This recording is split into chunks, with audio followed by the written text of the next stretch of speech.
नमस्कार, मैं पवन गुप्ता पुनः आपके सामने हाजिर हूँ। प्रारंभिक विधि जानकारी जो इस प्लेटफार्म के ज़रिए आपको दिया जा रहा है, उसी के 5वें क्रम में आज एक सवाल करेंगे जिस पर जानकारी और निदान के बारे में चर्चा करेंगे। पुनः आप जो है सलीम कुमार मिश्र जी, तीसरी आंख विकास संगठन के राष्ट्रीय अध्यक्ष उपस्थित हैं। सर, बहुत बहुत स्वागत है आपका। धन्यवाद पवन जी। सर, कुछ सवाल है, दर्शक जानना भी चाहेंगे कि पुलिस द्वारा आम जनता की शिकायतों को तत्काल दर्ज क्यों नहीं किया जाता है, उसके बारे में थोड़ा सा विस्तार से बताइए दर्शकों को। जी, धन्यवाद पवन जी। आपने आज के मूल समस्या पर ध्यान केंद्रित किया है।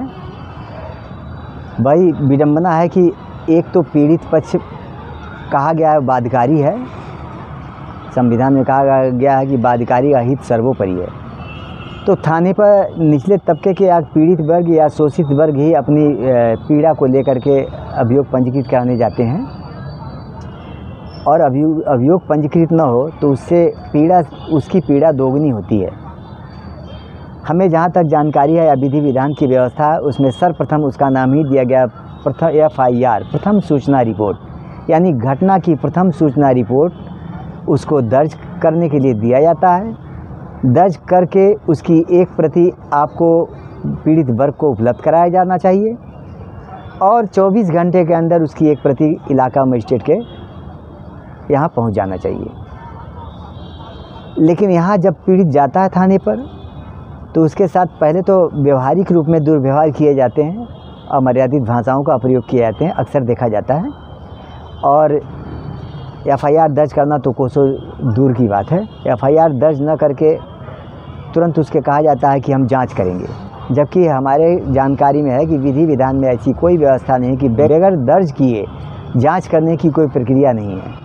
ये हमारी CRPC कहती है, और विधि व्यवस्था भी जो भी हो, अन्य विधि व्यवस्थाएँ वो भी कहती हैं कि बगैर दर्ज किए आप जाँच कार्रवाई आरम्भ नहीं कर सकते।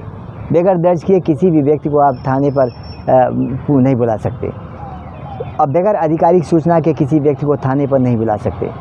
तो ये परंपरा ये कहा जाए कि पुलिस जो है इस गैर कानूनी कार्य करने के लिए, लोक हितों की उपेक्षा करने के लिए एक संगठित गिरोह के रूप में काम कर रहा है, तो अतिशयोक्त नहीं होगा। और FIR दर्ज करके पुलिस को उसकी नैतिक जिम्मेदारी और पद की दायित्व बनते हैं कि FIR दर्ज करके उसको एक प्रति उपलब्ध कराते हुए आरोपियों के खिलाफ जाँच कार्रवाई आरम्भ किया जाए। यदि किन्हीं परिस्थितियों में हम मानते हैं कि 1-8% या 10% लोग FIR का दुरुपयोग भी करते हैं, कथित तथ्यों के आधार पर FIR दर्ज करा देंगे, तो विवेचक का एक काम है या स्टेशन मास्टर का एक काम है कि उस रिपोर्ट को सत्यापन करे दर्ज के बाद।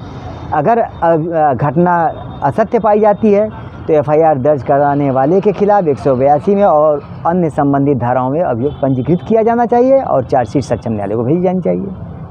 ऐसा न करके पुलिस अपने इस कार्रवाई अपने दायित्व से बचना चाहती है और FIR दर्ज ही नहीं करती है। FIR न दर्ज करने से शासन और प्रशासन और पुलिस को एक और फ़ायदा है कि उनका क्राइम दर कम दिखता है, और उनको अपने क्राइम दर को बढ़ाने पर तकलीफ़ है। तो क्राइम होता रहे, लेकिन क्राइम का दर उनके थाने में बढ़ना नहीं दिखना चाहिए। तो इस उद्देश्य से भी वो प्राथमिकी दर्ज नहीं करते हैं। तो ये तो एक गंभीर समस्या है। लेकिन जनता को भी मैं कहूँगा कि जनता को जागरूक होना चाहिए। जनता को अगर थाने में प्रथम सूचना रिपोर्ट देने पर उसकी दर्ज नहीं की जाती है, या दर्ज करके उसकी प्रति नहीं दी जाती है, या उसके आवेदन पर स्टैंप लगा करके दस्तखत करके उसकी रिसीविंग या पावती नहीं दी जाती है, तो उसे कदापि उस एप्लीकेशन को थाने अध्यक्ष को नहीं देना चाहिए, उस थाने को नहीं देना चाहिए। इससे बेहतर है कि आपके पास आधिकारिक आधार रहे। इसके लिए आपको रजिस्टर्ड संबंधित जिले के पुलिस अधीक्षक या वरिष्ठ पुलिस अधीक्षक को संबोधित एक FIR सूचना भेजिए, और उसमें ये भी अंकित कीजिए कि थाने पर जाने पर इस तरह की घटना मेरे साथ हुई, थाना अध्यक्ष या अन्य संबंधित जो भी हो दर्ज करने से इनकार किया, तदनुसार प्रथम सूचना रिपोर्ट दर्ज करने के लिए आपके समक्ष प्रेषित किया जाता है। इस तरह की कार्रवाई करते हुए आपको आगे बढ़ना चाहिए। इससे यह होता है कि आप अपने आप को सुरक्षित भी पाते हैं, विधि के संरक्षण में महसूस होंगे, आप अपने आप को महसूस करेंगे, और इसके बाद आपका एक रास्ता खुलता है कि अगर ये नहीं दर्ज करते हैं उसके बावजूद, तो आप धारा 156(3) के तहत न्यायिक मजिस्ट्रेट के यहाँ अपने आवेदन को प्रस्तुत कर सकते हैं, और आपकी FIR दर्ज करने की कार्रवाई वहाँ से आरंभ हो सकती है। सर, बहुत बहुत धन्यवाद।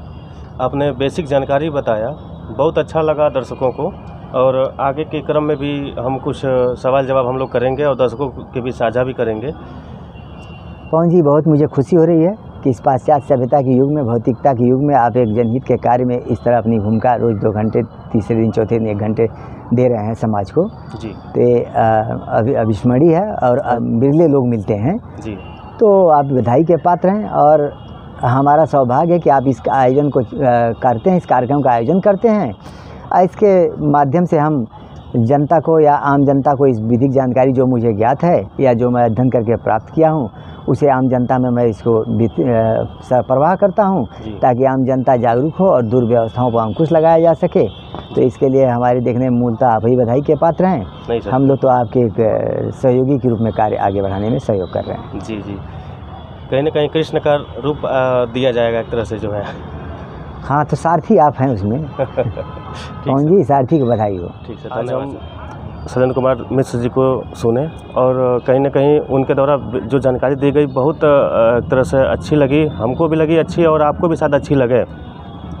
उसी के कड़ी में आगे जो है 2 दिन बाद फिर हम जानकारी को लेकर आपके सामने हाजिर होंगे। तब तक के लिए धन्यवाद, नमस्कार।